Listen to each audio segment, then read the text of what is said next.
안녕하세요. 웰다잉 문화운동 유호무료 상담센터의 백수연 변호사입니다. 저는 법무법인 숭인에서 일을 하고 있고요. 2005년부터 이혼 상속 관련 가사 사건을 주로 하고 있습니다. 한 20년 가까이 이렇게 가사 사건을 하다 보니까 이제 분쟁의 내용이나 정도가 좀 우리 사회가 많이 변하고 있다 하는 게 정말 체감이 되는데요.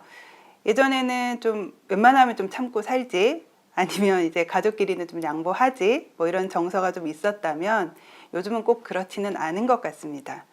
특히 이제 상속 분쟁이 좀 늘고 있고요. 실제로 또 상당히 복잡해지는 경향이 있습니다. 사회가 좀 고령화되다 보니까 실제로 노인이 노인한테 상속하는 경우도 늘고요. 또 1인 가구가 늘면서 이제 부모가 자식한테 상속을 하는 이제 전통적인 이제 상속의 형태도 좀 많이 변화가 있습니다. 상속 순위를 보면 이제 1순위가 직계 존속, 2순위가 직계 비속인데 1순위, 2순위 이렇게 상속인이 없다 보니까 3순위 형제 자매, 4순위 이제 사촌 이내 반계 혈족까지 이제 상속인이 되는 경우가 발생할 수 있고요. 형제 자매가 사실 먼저 돌아가시면 그 자녀들, 그러니까 이제 내 조카들까지 대습 상속인이 되기 때문에 이 상속 과정이 굉장히 복잡해질 수가 있습니다. 또 이제 상속 관련 분쟁은 가족 간 다툼인데도 이제 소송 당사자들끼리 이제 감정적으로 가족이다 보니까 오히려 더 감정 대립이 심하다는 특징이 있습니다. 그러니까 제가 경험해 본 바로는 부부가 사실 남이 되는 과정보다요, 상속 재산을 적절하게 잘 나누는 과정이 좀 더 어려운 것 같습니다.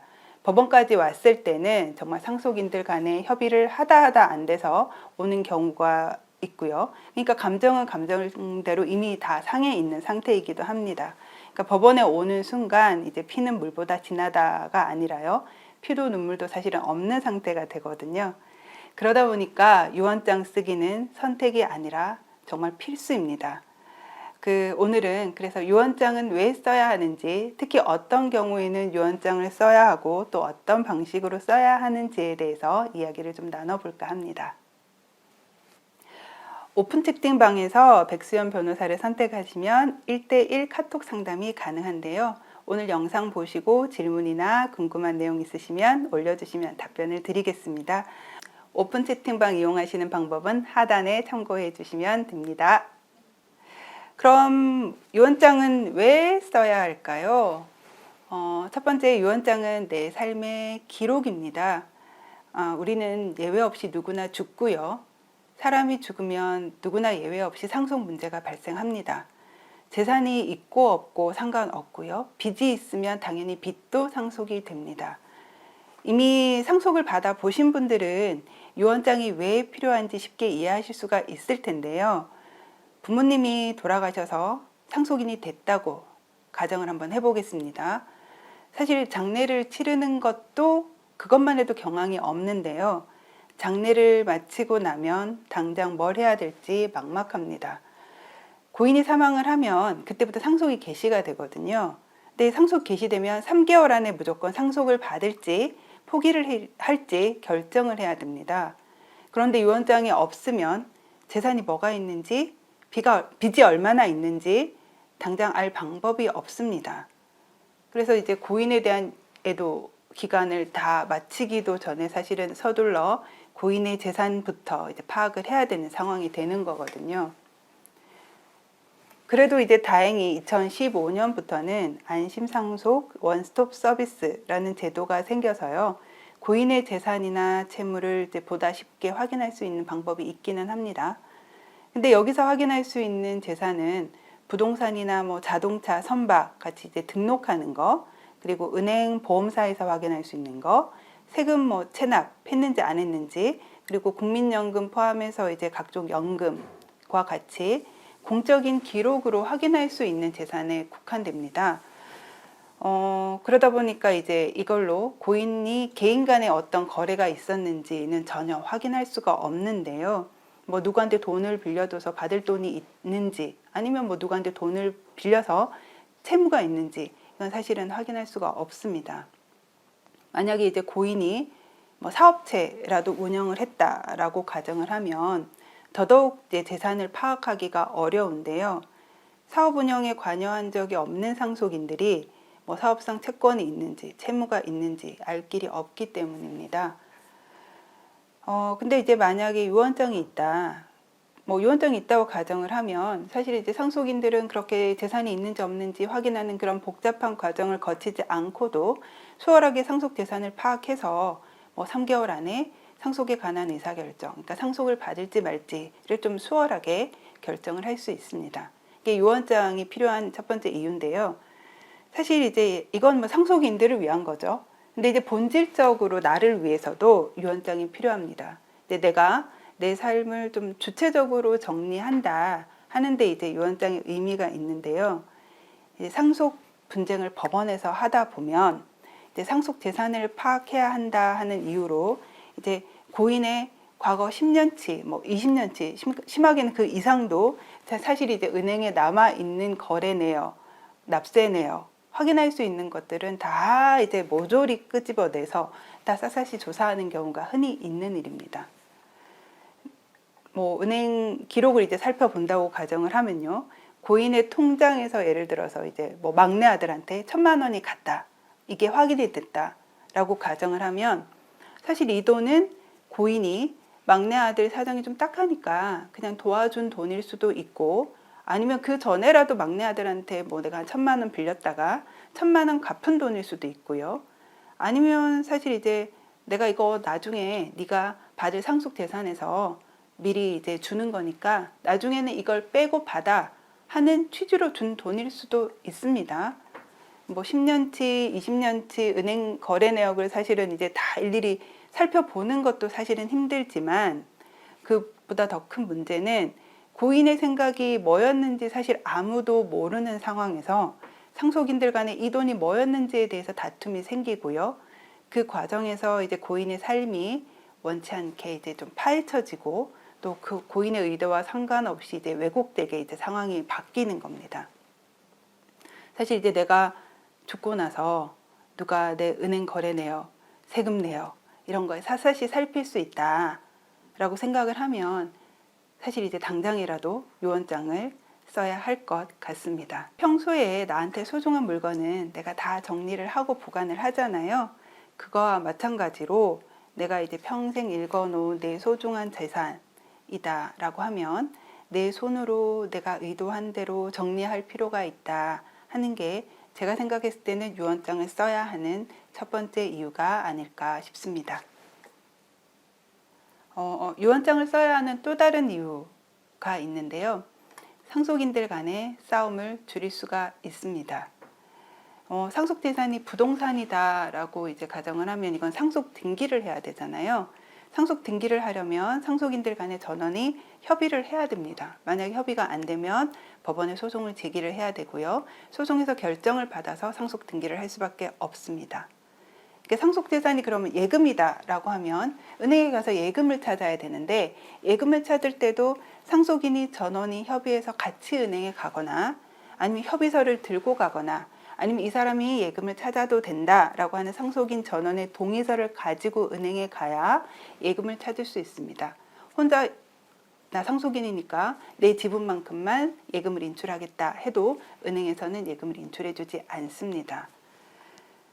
그러니까 상속인들이 이렇게 전원이 어떤 경우에든 다 합의가 돼야 상속 재산을 분할할 수 있다 이런 말인데요.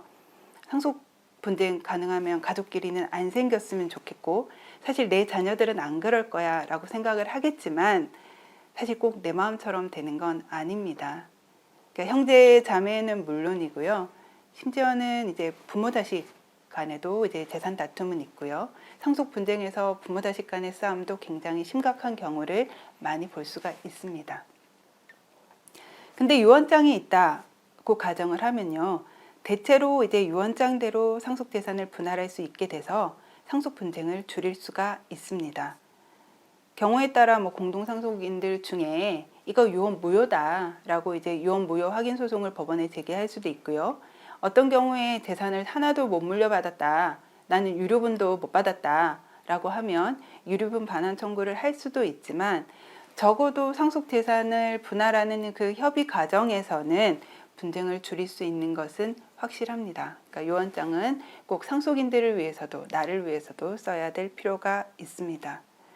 근데 보통 이제 유언장을 쓴다라고 이제 마음을 먹을 때는 상속인 중에 뭐 어느 일부한테만 재산을 물려주고 싶거나 아니면 나한테 되게 잘못했으니까 불효했으니까 재산을 물려주고 싶지 않거나 아니면 상속인들 말고 자녀들 말고 다른 데 기부를 하고 싶거나 할 때 이제 유언장을 쓴다 보통 이렇게 생각들을 하시는데 상속인들 그러니까 공동 상속인들한테 골고루 재산을 나눠주고 싶을 때 그때도 유언장을 쓰시면 상속 분쟁을 훨씬 줄일 수가 있습니다. 예를 들어서요. 남편이 사망을 해서 아내와 자녀 둘이 공동 상속인이 된 사정을 한번 가정을 해볼게요. 그러니까 이때 그러면 아내의 상속 지분은 보통 이제 배우자는 5할이 가산이 되니까 아내의 상속 지분은 1.5, 자녀 둘은 각각 1이 됩니다.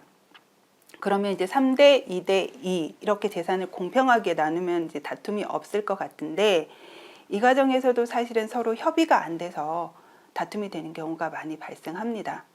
그러니까 아내 입장에서는 사실 이 집이 남편하고 뭐 20년이 됐든 30년이 됐든 같이 고생하면서 벌어서 모아서 산 거잖아요. 근데 이걸 이제 자녀들하고 나누면 내 노후가 불안해집니다. 그러니까 사실 이제 내 재산이나 다름없는 걸 또 자식들하고 나눠야 되니까 억울할 수가 있고요. 자녀들끼리는 또 이제 누구는 학비 받아가고 누구는 사업자금 받아가고 누구는 결혼자금 받아가고 저 형제가 나보다 더 많이 받아갔는데 상속재산을 또 공평하게 나눠 가져야 되니까 그게 또 억울하다 생각할 수가 있습니다. 이게 법에서는 기여분 아니면 특별수익 이렇게 얘기하는 부분인데요. 쉽게 얘기를 하면 내가 상속재산을 형성하고 유지하는데 기여한 게 있다. 그러니까 그만큼 더 받아야 된다 하는 게 기여분이고요. 아내가 그렇게 주장을 할 수가 있겠죠. 또 이제 고인 생전에 유학자금이든 결혼자금이든 사업자금이든 뭐 이렇게 먼저 받아간 게 있다면 그만큼은 상속재산을 분할할 때 공제해야 된다 하는 게 이제 특별수익 공제라고 하는 겁니다.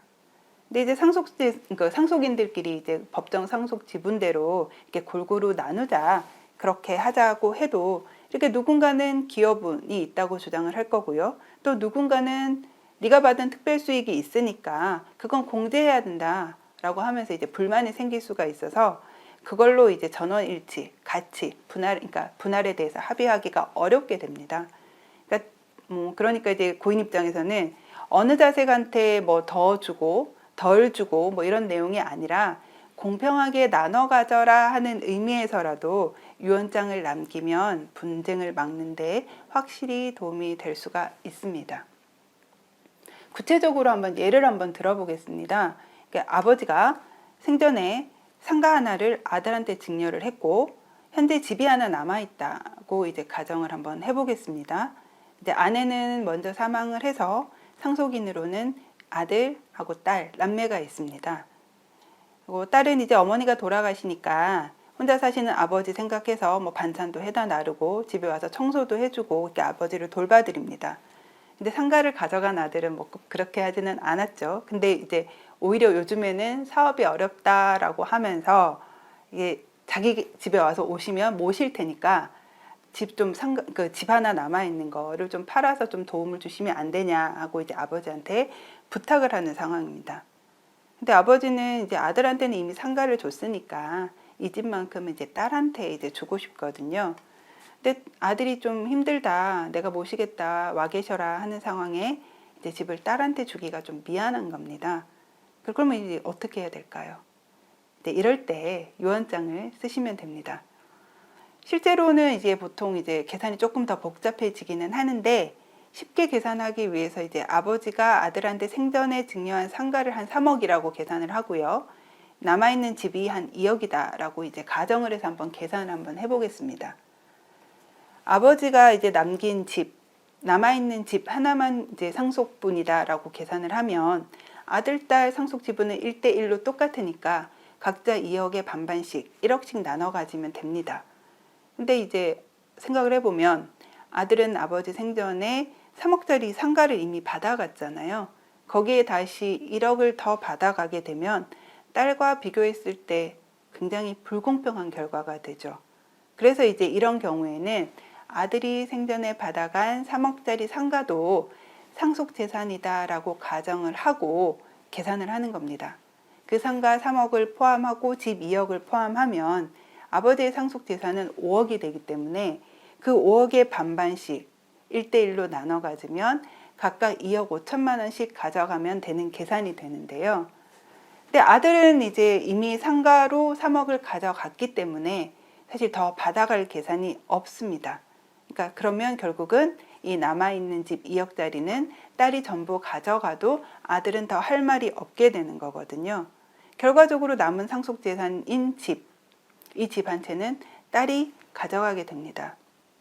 이런 경우 아버지가 내가 아들한테 3억짜리 상가 줬으니까 남은 2억짜리 집은 딸한테 물려주겠다 이렇게 유언장을 쓰면 딸은 유언장대로 집을 받을 수 있습니다. 근데 만약 유언장이 없다라고 하면 평소에 아무리 아버지가 이 집은 뭐 너한테 물려준다 라고 했어도 말은 그렇게 하셨어도 딸이 집을 분할받으려면 실제로 이제 아들과 협의를 해야 되는데 아들은 사실 이제 뭐 집에 좀 욕심을 낸다. 내가 상가를 받아갔지만 이미 남아 있는 거 아니니까 집을 다 양보하기는 싫다.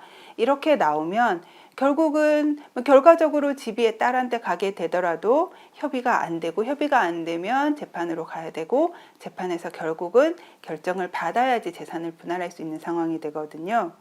근데 또 다른 경우로 한번 그러면 이제 가액이 좀 다를 수도 있으니까 한번 가정을 한번 해보겠습니다. 아들한테 물려준 상가가 한 3억이고요. 집이 훨씬 그 가치가 커서 한 5억이다 라고 한번 계산을 한번 해볼게요. 그러면 상가를 포함해서 상속재산은 이제 8억이 됩니다.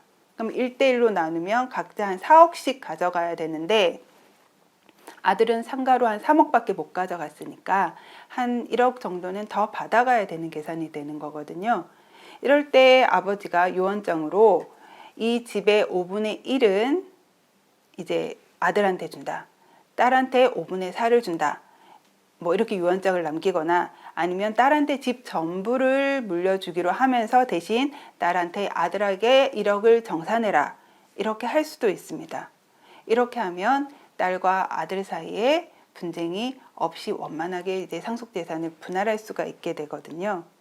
사실 이제 내가 생전에 누구한테 얼마를 줬고 또 내 재산이 뭐가 남았는지 제일 잘 아는 거는 나 자신이잖아요. 그럼 그걸 제일 잘 아는 내가 미리 증여한 재산 포함해서 상속재산이 얼마인지 그리고 각자 얼마씩 돌아가는 게 적정한지 계산을 해서 그 계산 비율대로 유언장을 작성을 하시면 사실 이제 나중에 상속인들 간에 불필요하게 감정 싸움을 하거나 소송을 하거나 이렇게 다투는 걸 확실하게 막을 수가 있습니다. 그래서 유언장은 꼭 쓰시는 걸 권유드립니다. 그렇다면 유언장은 어떤 방식으로 써야 될까요? 뭐 이제 우리가 흔히 드라마나 영화에서 보듯이 이렇게 불러놓고 앉혀놓고 이렇게 해라 이렇게 하는 거는 뭐 내 뜻을 전달하는 의미는 될 수 있겠지만 유언으로서의 법적인 효력은 전혀 없습니다. 그러니까 우리 민법에서는 유언의 방식을 엄격하게 정하고 있거든요. 뭐 자필증서, 녹음, 공정증서, 비밀증서, 구수증서 뭐 이래서 꼭 5가지로 정해놓고 있고요. 이 5가지 방식 외에는 효력을 인정하지 않는데 왜 이렇게 엄격하게 방식을 요구를 하고 방식에 어긋나면 무효로 하는 걸까요? 사실 이제 유언자는 유언자가 생전에 하는 거지만 사실은 사망을 해야 효력을 발생합니다. 그러니까 사후에 이 유언의 존재, 내가 이제 작성은 했지만 내가 죽어야 이게 효력을 발생을 하기 때문에 내 사후에 이 유언의 존재나 내용에 대해서 의문이 생겨도 나한테 물어볼 수가 없습니다. 그러니까 사실 이제 유언자가 어떤 마음으로 이걸 남겼는지 유언자한테 직접 확인할 수가 없기 때문에 그래서 더더욱 엄격하게 형식을 정하고 있고 그 형식에 맞지 않으면 무효다라고 이렇게 보고 있는 거거든요.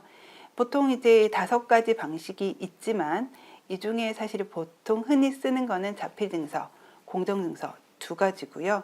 이 두 가지 방법 중에 어느 게 더 낫다. 뭐 이거는 사실은 이제 정답은 없는 것 같고 각자 이제 상황에 맞게 하시면 되는데 사실 어느 걸 정하더라도 각각이 정하고 있는 형식에 맞게 하셔야 된다 하는 점을 유의하시는 게 필요합니다.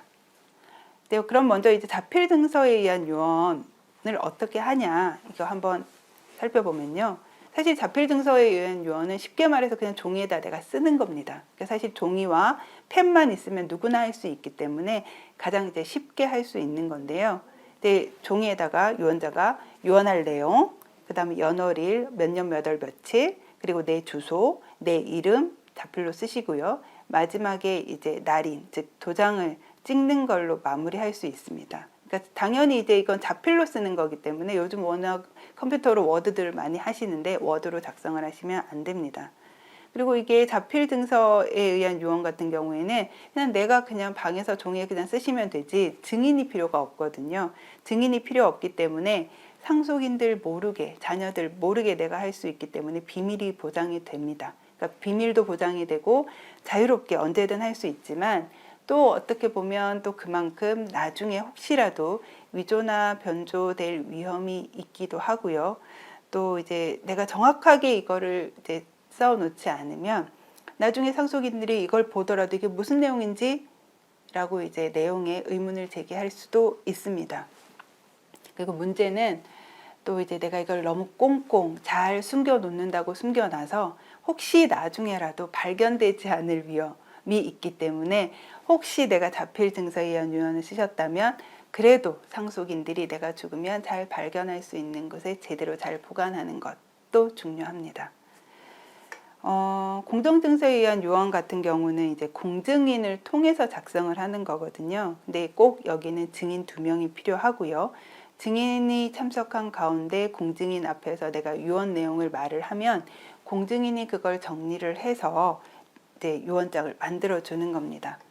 근데 증인이 2사람이 필요하고요. 또 공증사무실로 내가 가야 되고요. 비용도 내야 되기 때문에 좀 어느 정도 완전히 자유롭지는 않습니다. 그리고 또 내가 누구한테 재산을 물려주겠다라는 내용으로 이제 공정증서를 쓰려면 재산을 받는 사람, 그러니까 수증자라고 표현을 하는데요. 그 재산을 받을 사람의 필요한 서류가 있기 때문에 그 서류도 받아서 이제 제출을 해야 됩니다. 그러니까 사실은 이제 내가 누구한테 몰래 재산을 좀 주겠다라고 유언을 남기고 싶어도 비밀로 할 수는 또 없습니다.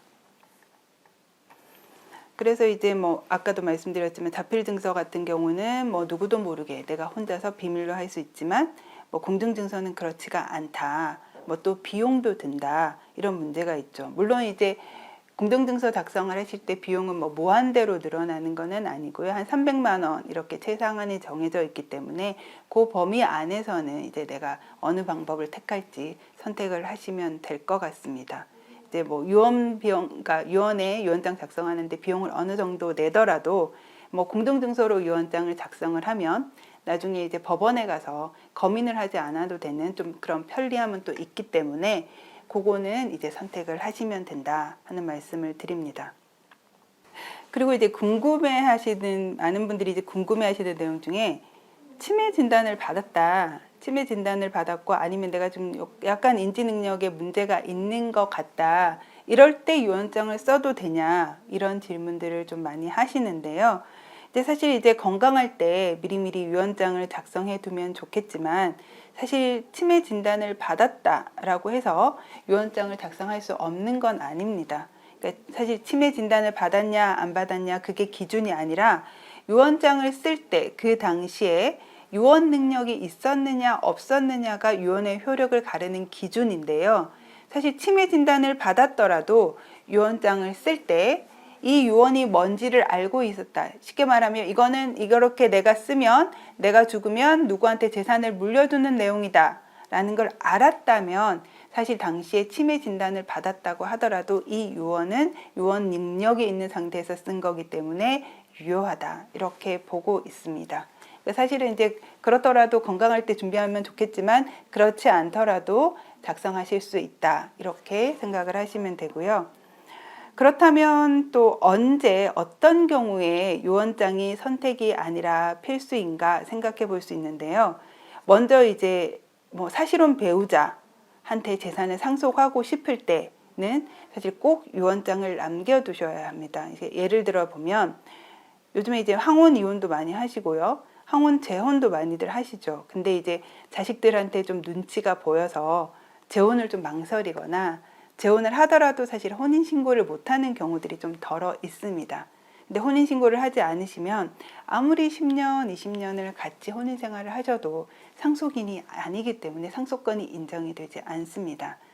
그런 경우에 이제 상속권이 없는 사실혼 배우자를 보호하기 위한 조치가 필요한데요. 그게 이제 유언이 그 방법이 될 수가 있습니다. 아니면 이제 재혼이 아니더라도요. 이제 부부가 이혼하고 나서 사실 이제 다시 화해하고 재결합들을 많이 하시거든요. 근데 사실 이제 이혼했다가 재결합을 하면 뭐 혼인신고 다시 해 하면서 그냥 사시는 경우들이 좀 많은데 혹시나 이제 그 경우에 만약에 먼저 돌아가시게 되면 이후에 혼인신고를 하지 않고 쭉 살아왔고 그게 10년, 20년이 되었다 하더라도 여전히 사실혼 배우자로밖에 이제 안 되기 때문에 상속권이 없습니다. 사실 혼인기간이 얼마가 되었건 아니면 과거에 한번 혼인신고를 한 적이 있건 없건 상관없이 또 상속권이 인정이 되지 않는 거거든요.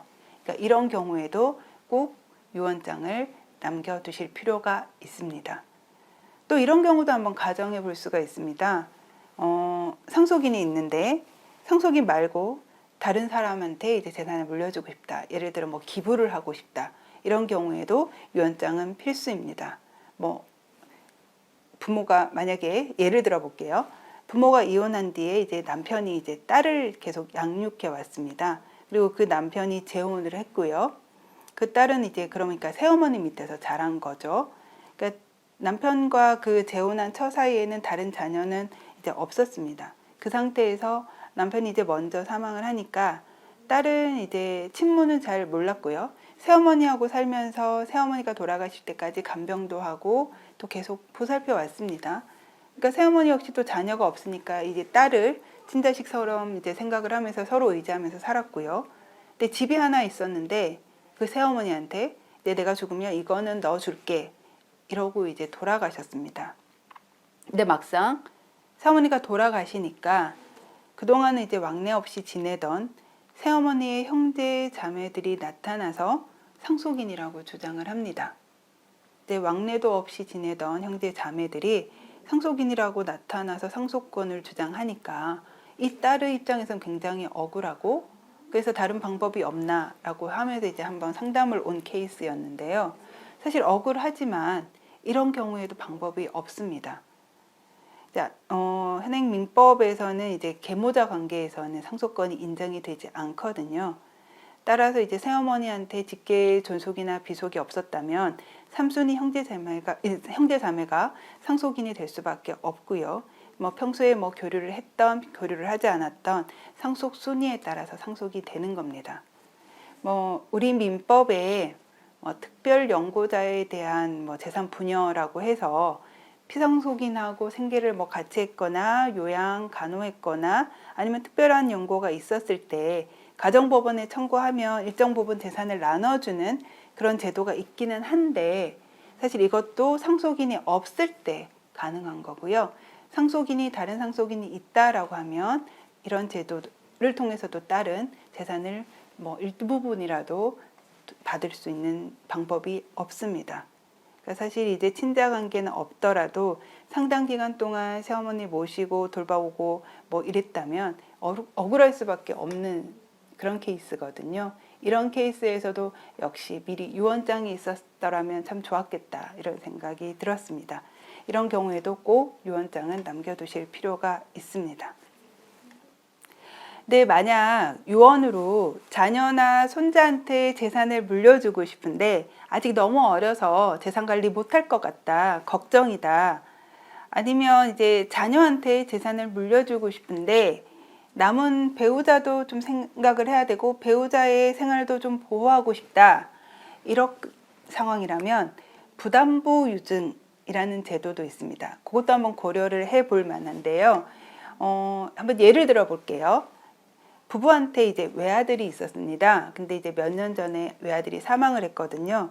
근데 그 사망한 아들한테는 이제 10대 손자와 아내가 있습니다. 그러니까 부부는 자신의 재산을 이제 남은 손자한테 전부 사실 물려주고 싶은데 아직은 손자가 조금 어리기도 하고 그래서 이제 관리가 어려울 것 같고 그리고 또 며느리한테는 이제 아들이 죽고 나서 좀 살집 하나를 또 마련해 줬기 때문에 사실 더 물려주고 싶은 생각이 없습니다. 그래서 이제 믿을 만한 자신의 이제 동생한테 재산을 좀 일부 물려주면서 손자가 대학을 졸업하고 경제적으로 자립할 때까지 매달 생활비로 얼마씩 좀 네가 지원을 해라. 이런 내용으로 이제 유언을 좀 하고 싶거든요. 이런 조건부 유언도 사실은 가능합니다. 그러니까 사실 그렇기 때문에 이런 부분을 좀 잘 살펴보실 필요가 있는데요. 유언자가 유언으로 아무 대가 없이 재산을 주는 걸 유증, 그냥 유증이라고 하고요. 어떤 의무를 좀 지우고 재산을 물려주는 걸 조건부, 그러니까 부담부 유증이라고 합니다. 가령 이제 내가 재산을 물려줄 테니까 첫째야, 네가 어머니를 돌아가실 때까지 잘 모셔라 라고 하는 걸 이제 부담부 유증이라고 할 수 있거든요. 물론 이제 내가 재산 1억짜리 물려주면서 앞으로 뭐 10억 정도의 부담을 지운다 이런 건 안 되지만 그렇지 않다면 어떤 조건이든 사실은 붙일 수가 있습니다.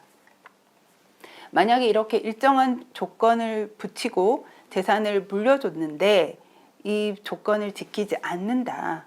뭐 그것도 사실은 염려가 되잖아요. 그런 경우에 이 조건을 지켜라. 네가 이제 부담을 해라.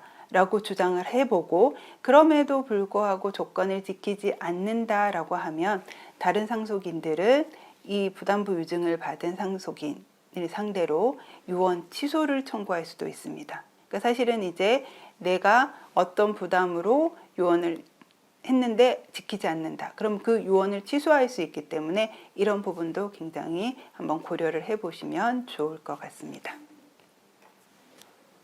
오늘은 유언장을 써야 하는 이유와 어떤 때 써야 하는지 어떤 방법으로 써야 하는지에 대해서 이야기를 좀 나눠봤는데요. 유언무료상담센터에서는 100세 시대 웰다잉의 필수적인 유언장 쓰기 문화를 만들고 널리 확산하기 위하여 유언에 관한 모든 질문에 변호사가 직접 상담해드리고 있습니다. 오늘 영상 보시고 궁금한 상담 내용은 질문으로 올려주시면 오픈 채팅방에 남겨주시면 제가 빠른 시일 안에 답변을 드리도록 하겠습니다. 지금까지 웰다잉 문화운동 유언무료상담센터의 백수연 변호사였습니다. 고맙습니다.